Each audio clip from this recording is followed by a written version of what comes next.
Hey everyone, welcome back to my channel. And if you're new, welcome. My name is Adelina and I make videos about living in my tiny house on wheels and living a more intentional life.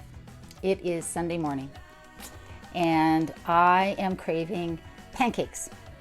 Now I do like traditional pancakes, but when I was growing up, my mother made crepes. I didn't know they were crepes at the time. We just called them pancakes, but that's apparently what they made when she was growing up. So I thought this morning, I would make crepes for breakfast and have my coffee and just really enjoy a relaxing Sunday. So if that recipe sounds interesting, let me show you how I make it. Here are the ingredients you're going to need for this recipe. It's really simple. You need some white flour, you need some white sugar, some light flavored oil. I'm going to use canola, a non-dairy milk. I'm going to use soy, some lemon juice, and some salt. Now, some of you have noticed that the salt shaker actually has a P on it. It's actually a pepper shaker, but I found it at a thrift store and I fell in love with it. Then you need a bowl for mixing your mixture, wet measuring cup, dry measuring cup, some measuring spoons and a whisk, and of course, a frying pan.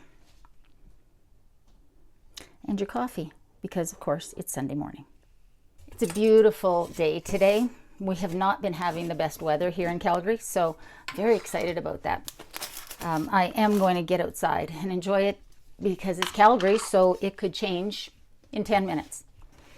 So the first thing we're going to do, and I will, as always, put the recipe down in the show notes below, is measure in 1 cup of flour. And then you want probably about 1 3/4 cups of non-dairy milk. However, you want to just sort of see the thickness. So I'm going to start with 1.5 cups. And then if I need more, I will add more after I've let it sit for a bit, because we are going to let this mixture sit to let the flour soak up some of the moisture so that it gets nice and smooth. So 1.5 cups of non-dairy milk.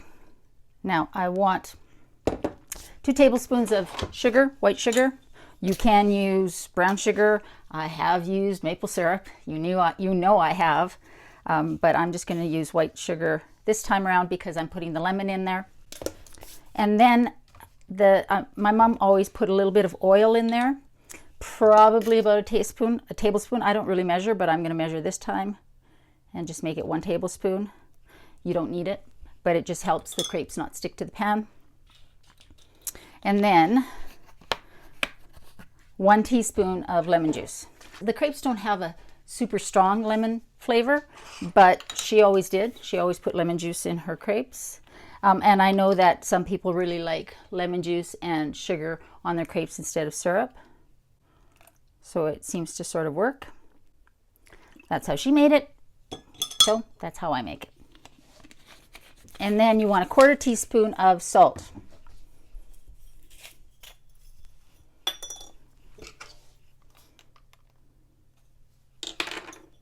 And now all you're going to do is whisk that really well so that everything is incorporated. And if it already feels thick, then we're going to add a little bit more of the non-dairy milk. It really depends on the flour and how much humidity is in the air, I think. I'm not a scientist. I'm not a baker. I don't know if that's accurate or not, but that seems to make sense to me that that's the way it is. See, this batter's already is still too thick, so I'm going to add some more non-dairy milk, probably that other 1/4 cup, because you want the crepes to be liquid enough to spread really nice and thin. So the trick to good crepes is to let the batter sit 5-10 minutes tops. You can put it in a container, a jar, and leave it in the fridge if you want. I just let it sit there while I enjoy my coffee and catch up on YouTube videos. So I'll see you back here in 10 minutes and we're going to cook some up. Now we've let the batter sit for about 10 minutes and I'm just going to show you the thickness of it. So it's thinner than regular pancake batter, like this. It's pourable. So I have actually put an oven safe dish in my oven and set it on the lowest temperature. I've got this burner set at low medium-ish and I'm just going to pour some batter in. Now we all know when it comes to making pancakes and crepes, that the first one is a sacrifice to the pancake gods. It never turns out. It never looks pretty. So we're going to see how this goes. So I'm just taking a scoop and I'm going to go around. And then the trick is to just sort of shake it around to get it nice and thin, because what you want is a nice thin crepe. And this recipe is really good for making savory crepes as well as sweet crepes. You can just maybe put just a teaspoon of sugar in there. I do think that the crepe batter needs a little bit of sweetness. So we're just going to wait until that cooks, gets a little bit dry around the edges, and then flip it. And then I'm going to do the rest. I'm probably not going to use all the batter today. I'm going to put the rest in a jar in the fridge and just save it for another morning when I just want one or two, or when I want to breakfast for dinner, which I like quite a bit.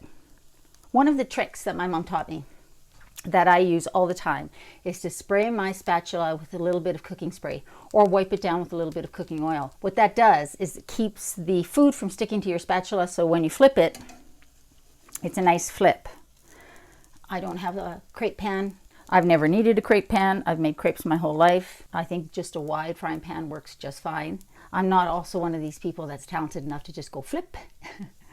I tried that once. It ended up on the floor, so that was no good.